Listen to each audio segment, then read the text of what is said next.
Was the man that Pope Paul VI put in charge of leading the Novus Ordo reform a Freemason? Let's look at this question in this video.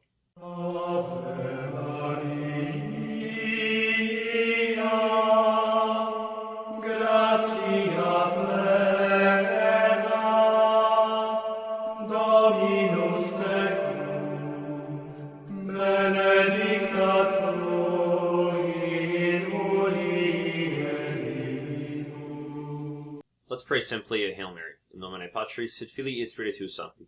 Ave Maria, gratia plena, Dominus tecum. Benedicta tu in mulieribus, et benedictus fructus ventris tui, Iesus. Sancta Maria, Mater Dei, ora pro nobis peccatoribus, nunc et in hora mortis nostrae. Amen. In nomine Patris, et Filii, et Spiritus Sancti. Amen. So, if you watched the previous video that was published yesterday, you saw that Pope Paul VI found himself more of an observer of the liturgical revolution rather than the leader of the liturgical reform, as he saw himself during the 1960s. It became apparent by the 1968 promulgation of Humanae Vitae that if national bishops' conferences disagreed with Paul VI, they were going to do what they wanted anyways. A number of them had revolted against Humanae Vitae, and a number of them were revolting against his liturgical pronouncements regarding minor orders or communion in the hand as well. As things got out of control, Pope Paul VI seemed to begin to perceive that a lot of the changes which were continuing to take place in the practice of the liturgy throughout the world seemed to be organized, and he began to perceive perhaps these were being organized by Bugnini himself, the man that he had put in charge of the reform itself and had an important position in the Congregation of Divine Worship. Since it had become evident that Archbishop Bugnini and the Congregation of Divine Worship were pushing forward to incorporate a great deal of additional changes to the liturgy beyond the 1969 Missal, and were successfully at virtually all of their goals, St. Paul VI was faced with determining how he could cut off Archbishop Bugnini's freight train of reform from continuing on its present course while he wanted liturgical stability. Simply leaving Bugnini in power, either of the Congregation of Divine Worship or the unofficial arm of the reform, the international liturgical presses, which seemed to look to him as a leader, would lead to more and more liturgical revolts being organized, which Pope Paul VI once again felt powerless to suppress, especially after the widespread rejection of previous liturgical pronouncements as well as Humanae Vitae. If he was to establish liturgical order in the Church, he could not simply legislate it, because it would simply be ignored. Rather, he needed to find a way to stop the revolts and innovations before they were planned at the parish level, which meant he needed to decapitate the head of the liturgical revolution itself, Bugnini. But not actually decapitate him, of course. By 1975, Archbishop Bugnini had proven himself to be more than capable as a politician and bureaucratic organizer, and had seen nearly every one of his wishes promulgated at the universal level as regarded the liturgy. Simply put, if the liturgical changes and revolution was going to be stopped, St. Paul VI needed to think of some way to remove Archbishop Bugnini not only from his position of power, but also his position of influence. This is the reason that he was reassigned as an apostolic nuncio. First, he was assigned to serve as an apostolic nuncio in Uruguay. According to Bugnini in his memoir of the liturgical reform, The Reform of the Liturgy, he wrote that the Secretary of State of the Vatican told him, quote, "You're better off down there, far away. That way we won't see you anymore." Those are quite harsh words. Were they true? Did Bugnini embellish? Either way, it seems that he had made clear enemies amongst Pope Paul VI's closest advisors, and perhaps these advisors had helped Paul VI come to the conclusion that Bugnini did in fact need to be removed. Even progressive historians who cover the liturgy, who are quite in favor of the Novus Ordo and quite glad the traditional Latin Mass was terminated, even they refer to the period after 1975 as a period of stabilization rather than a period of unrest. These are the words of Rita Ferrone, the author of the more progressive text Liturgy, who believed that after 1975, the period of liturgical revolution gave way to a period of relaxing at worship. And this relaxing at worship and the end of the revolution, of course, would not have taken place if Bugnini was not reassigned as an apostolic nuncio. At first, he protested being assigned to Uruguay since he didn't know Spanish, which was a legitimate concern. He was then reassigned to be a nuncio instead in Iran. He was fluent in French, and so were the leaders of Iran. Interestingly, as an aside, Bugnini was in Iran during the Islamist Revolution of 1975, and he would later help negotiate for the release of American hostages in the Iranian hostage crisis during President Carter's term. Perhaps I haven't said enough nice things about Archbishop Bugnini throughout this series, simply trying to convey the historical narrative. I don't mean ill will towards his soul, but I will say that, to his credit, obviously he had devoted his entire life to the liturgy. Even in his seminary years, he wrote his dissertation on the liturgy of the Council of Trent. And, of course, he had given his life to writing liturgical articles and overseeing this reform. But when he was assigned to be a diplomat, which is something he had no experience in and certainly no passion in, he had no real affinity for the Iranian people that we know of, regardless, he did give himself over to this new assignment of being an apostolic delegate in an almost universally Muslim nation, and he did apply himself towards helping to try to free the hostages in the President Carter hostage crisis. So he does have that to his credit. Now, why exactly was he sent to Iran? Of course, this seems to be an exile. This would be the most readily apparent explanation for why he was sent there. Pope Paul VI did not want him in charge of the liturgical reform anymore because he was continuing a revolution that Paul VI wanted to cease, and it seemed like whenever Bugnini asked for something that Pope Paul VI denied, shortly after, a bunch of bishops would start flooding the Vatican with requests for that very same thing. And then, if Pope Paul VI denied all those bishops, well, then pastors would just start doing it anyways. It seemed like there was an coordinated sort of revolt taking place right underneath Pope Paul VI's nose. It seems like Bugnini may have had a large part in these sort of coordinated strikes against the liturgical authority of the Pope. It's possible that Pope Paul VI was influenced in this new direction of taking a firmer stance against this revolution, perhaps due to his trust in rising prelates like Karol Wojtyla. Wojtyla, of course, did have a hand in writing Gaudium et Spes, the Church's constitution on the Church in the modern world, titled A Light to the Nations, or A Light to the Gentiles. Karol Wojtyla continued to impress Pope Paul VI throughout the 60s. He likely single-handedly helped guide Pope Paul VI to trust in his own intuition that Catholic moral tradition was correct and contraceptives were still not licit for the use of, spacing children.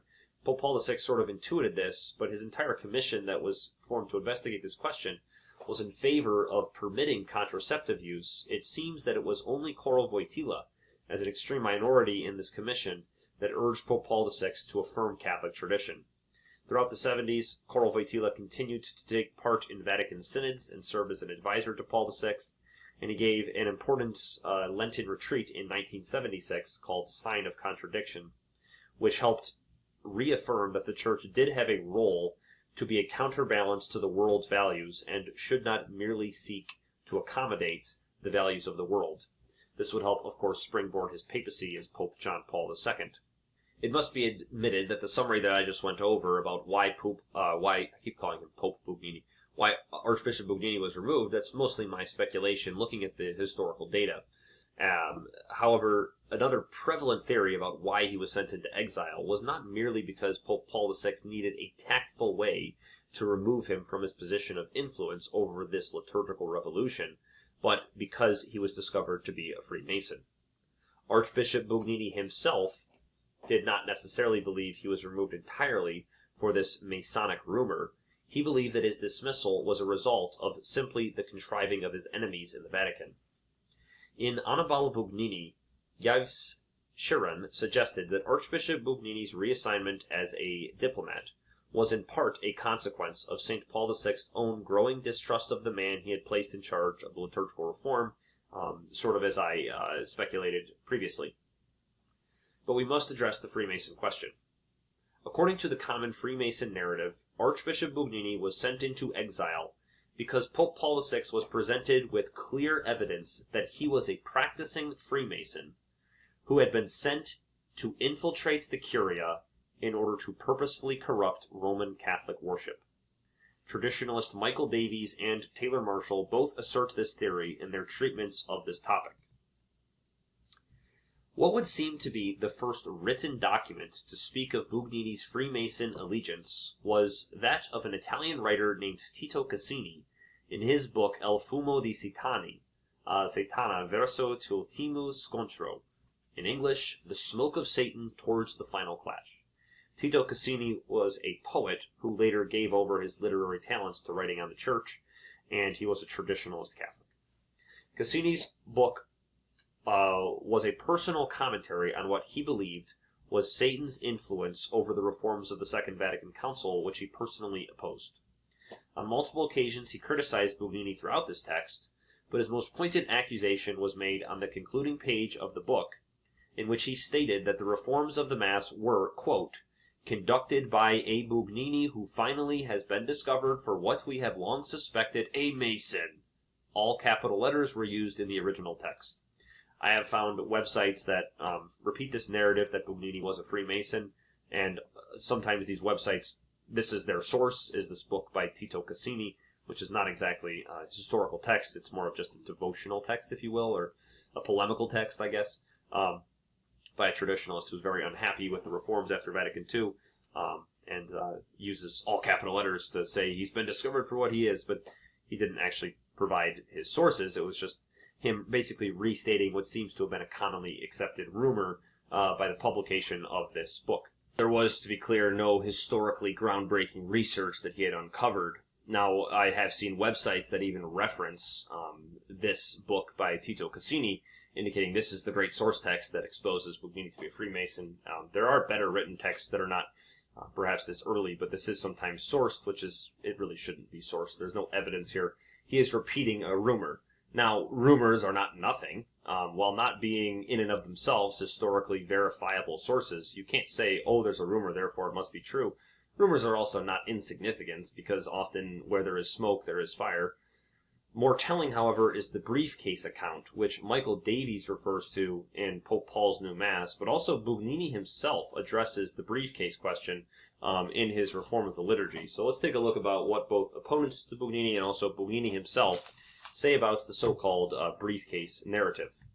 Dr. Taylor Marshall addresses that same account in his book Infiltration, and it addresses the common traditionalist account of how Bugnini was exposed as a Freemason. Marshall says, quote, in 1975, Archbishop Annibale Bugnini left his briefcase unattended in a Vatican conference room. Suffice it here to state that Bugnini was an infiltrated priest and a Freemason. I like the way Marshall says it, just suffice it here to say he was a Freemason. Case closed. A Dominican priest discovered the unattended briefcase and opened it in order to discover the identity of its owner. Inside he found documents addressed, quote, to Brother Bugnini, with signatures and place of origin that showed that they came from dignitaries of secret societies in Rome. This became a scandal in Rome, and Pope Paul VI was forced to send his chief liturgist and recently minted archbishop to Iran as pronuncio, a surprising and obvious demotion and exile. So clearly it was in fact an exile, and clearly it was a demotion. Was Pope Paul VI forced to send Bugnini into exile, or did he choose to for tactful reasons?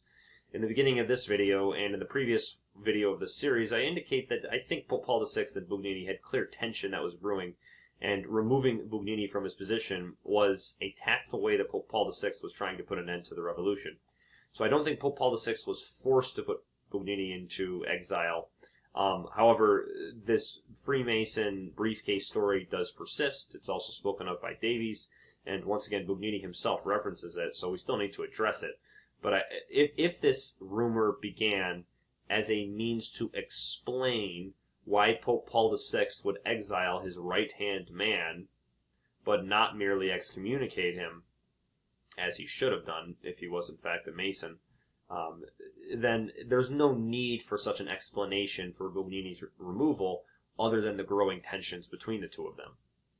Michael Davies, an English traditionalist, wrote of the same briefcase narrative after he alleged to have heard it firsthand from a priest, quote, of the very highest reputation, who had come into possession of one of the damning documents. And so Davies says, I know a guy, a priest, who saw the document that showed Bugnini was a Mason. And so Davies is saying that. Of course, he said the priest wanted to remain anonymous, so that's what Davies says.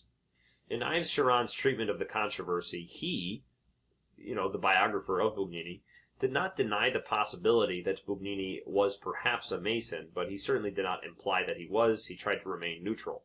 I'll try to take more of a stance here than simple neutrality. Of course, that's the easiest position on a historical question that we really don't have hard and fast conclusive data on. It would in fact seem that a somewhat reasonable body of evidence was presented to the Pope in 1975, which implied a Masonic connection. In the Reform of the Liturgy, once again, Bugnini himself recounted this narrative, and he would not have done so if there wasn't significant evidence indicating that it was true. In his book, Bugnini did not doubt that Paul VI was presented with evidence that he was a covert Freemason. He explicitly states that, yes, Pope Paul VI was presented with evidence indicating that I was a Freemason. He wrote in this memoir that Cardinal Silvio Odi had personally told him that he had seen a Masonic document with Bugnini's own signature on it. Bugnini, however, vehemently denied the authenticity of these documents, characterizing them as fraudulent attempts to bespatter the moral purity of the Secretary of the Reform. He uses the third person a lot when referring to himself in his memoirs, but not always, in order to undermine the Reform itself. So he outright denied the claims that these were legitimate. He did believe that evidence alleging he was a Freemason was presented to Pope Paul VI. However, he said they were fraudulent attempts to attack his own integrity. When Dom Alcuin Reid once asked Cardinal Stickler about this question, about whether or not Pope St. Paul VI actually believed Bugnini was a Freemason, and for background, Dom Alcuin Reid wrote The Organic Development of the Liturgy. It's a really great book, an overview of the entire Roman Catholic, Roman Rite Mass. He leans more on the traditional side.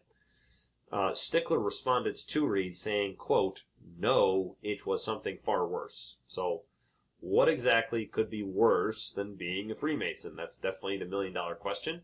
If you are a Freemason, you are sworn to a secret society which has sort of syncretic religious views. You're kind of like a part of the religion of the Enlightenment, of the sort of agnosticism of the Enlightenment thinkers. And you're sworn in your actions to help undermine the Christendom. You're sworn to help undermine the social and religious order of the Catholic Church. Any member of the Freemasons is automatically excommunicated, latae sententiae, from the Catholic Church. So the very act of becoming a Freemason automatically excommunicates you from the Catholic Church. There's not much that could be worse than that, but if Stickler said Pope Paul VI believed that if Stickler said that Paul VI discovered something far worse about Bugnini, there's only a handful of things that could possibly be far worse than that. I'll leave it to your imagination to interpret those words. But indeed, if St. Paul VI had discovered that Bugnini was a Freemason, and thus that the Secretary of the Congregation of Divine Worship had incurred a latae sententiae excommunication and was therefore no longer Catholic, it would seem highly unlikely that he would give him another curial office without first ensuring the regularization of his canonical status. Pope Paul VI, that would be a grave sin if he allowed someone that wasn't even Catholic to be an apostolic nuncio and to continue functioning as an archbishop. I do not believe that Pope Paul VI would have done that. Was there perhaps some clandestine or secretive regularization of his status where he attended confession, renounced Freemasonry, and then ensured that his holy orders were all valid, and then he was sent as a nuncio? It's implausible that all that happened without anyone noticing, but I've never heard anyone saying that such a regularization took place, and I'm not inclined to think that Pope Paul VI would have assigned him to an important diplomatic role. Well, a diplomatic role. Iran wasn't that important of a diplomatic role, but I find it unlikely that he would have assigned him to this task with the knowledge that he was in fact not a Catholic as a Freemason.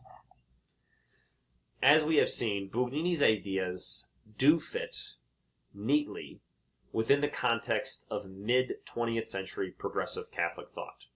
Thus, there's no need to associate him with a secret society in order to understand how he derived his ideas. Additionally, to attribute weight to the theory that a priest who had entered the seminary as a teenager had at some point joined a secret society and then joined the ranks of the Vatican in order to serve a covert mission for his Grand Master without hard evidence, the best evidence being Davies' anonymous testimony, would seem to be imprudent. How exactly, the Freemasons chose him as a teenager to infiltrate the Vatican? It seems unlikely. Is it possible that as a priest or as a bishop who already kind of was rising in the Curia, then the Freemasons kind of got him to join forces with them? That's maybe more likely, that perhaps Bugnini himself was approached by Freemasons, and perhaps he saw that there was actually a lot of common ground between the more progressive Catholic vision and the Freemason ideology. Perhaps he did have some sort of an allegiance to the Freemasons. Perhaps he did have some sort of correspondence with them. Maybe that document wasn't fraudulent entirely. Maybe there was, in fact, some document in his briefcase indicating he had some sort of correspondence with the Freemasons. That's not that implausible, because from what we know about Bugnini's seemingly syncretic beliefs, especially where he discusses the plausibility of having Hindu scriptures read at Mass, that's a very Freemasonic idea, that all religions sort of lead to God. If he perceived his allegiance with the Freemasons as existing, which he did see a lot of common ground with them, if he was willing to associate with them, and if the opportunity arose to associate with them, perhaps he had some sort of communication with the Freemasons. That's about as far as I will go. I don't think he joined the lodge if I had to guess, even though his views were pretty compatible with them. The reason I would say that is that he already had within the Catholic Church an ideology and a community of people who associated with him, who shared exactly his views about Catholicism, the progressive vision for Catholicism, which St. Paul VI calls modernist. There's not really a need to go join another secret society to develop your worldview if you're already a part of an underground network of more seditious or dissident progressive Catholics. If you already have that sort of a network and what sort of is an unofficial secret society, which of progressive Catholicism, you don't really have the need to go join another one. So if the simplest explanation is probably the correct one, I do not think we need the Freemason affiliation of Bugnini to explain Bugnini's actions. They're clearly explained rather by his association with the progressive Catholic movement in general. If they do not need to originate in a secret society, in the absence of hard evidence indicating that he was in fact a member of a secret society, I don't think we need to go ahead and say that he was one. However, I am not 100% closing the door on that possibility. Freemason or not, by 1975, a new missal had been promulgated, and a number of liturgical changes were promulgated alongside it. A number of new anaphoras had been created, altars had been flipped to face the people, altar rails had been dismantled, and church art and architecture had been entirely modernized. A new lectionary had been crafted, women tossed their chapel veils, communion was received standing and in the hands, and choirs were encouraged to shred their traditional repertoires in favor of modern folk-style compositions. Traditionalists continued to cringe at each liturgical innovation, and by 1975 the Pope himself decided that enough was enough, declaring an end to the 25-year alliance between the liturgical movement and the Vatican. Thus, while liturgical progressives continued to explore liturgical innovations at the local level, the period in which these innovations could expect to receive official recognition was, for the most part, at an end. And as Bugnini was sent to Iran, so the root of the vine of progressive Catholicism was cut from the ground, and so the vine would begin to wilt throughout Pope John Paul II's and then Benedict XVI's papacy. We still live in a difficult age of the Church, where many of the remnants of sort of modernist or progressive Catholic thought still do have tremendous influence, but for the most part, you see in the hearts of conscientious Catholic a great desire to return towards absolute orthodoxy and Catholic tradition. So we should have hope moving forward. In the next video, we are going to examine the explicitly traditionalist Catholic movements, especially the SSPX. I will provide my thoughts on the society, as well as Catholic traditionalism in general, and that video will conclude our study of the Novus Ordo. After that, we can all go back to what we really love most, diving deep into church history, going back to the very earliest centuries of the Church. So we will continue with our study here, concluding with the traditionalist movement, but yeah, the figure of Bugnini certainly does create a big stumbling block toward our appreciation of the Novus Ordo. If you are to try to perceive good in the Reformed Missal, just knowing who Bugnini is does make it more challenging, because you begin to see his fingerprints all over the Missal. Of course, God can and does often write straight with crooked lines, and the Novus Ordo should be measured based on its own merit, not merely for the perceived moral faults of one of its central figures. It is a stumbling block knowing that Bugnini stood at the center of the Reform, but hopefully with an eventual reform of the Reform, with a restored Roman Rite Mass, hopefully there will be holy, virtuous men whose virtue qualifies them to oversee the ordinary form of the Roman Rite, rather than their scholarly or political skills. In nomine Patris et Filii et Spiritus Sancti. Pater noster, qui es in celi, sanctificetur nomen tuum. Adveniat regnum tuum, fiat voluntas tua, sicut in cielo et in terra. Panem nostrum quotidianum de nobis hodie, et dimite nobis debita nostra, sicut et nos dimitimus debitoribus nostris. Et ne nos inducas in tentationem, sed libera nos a malo. Amen. May the Holy Spirit of truth remove from your mind anything I've said unfaithful to him or untrue. God bless you. See you next time. Bye.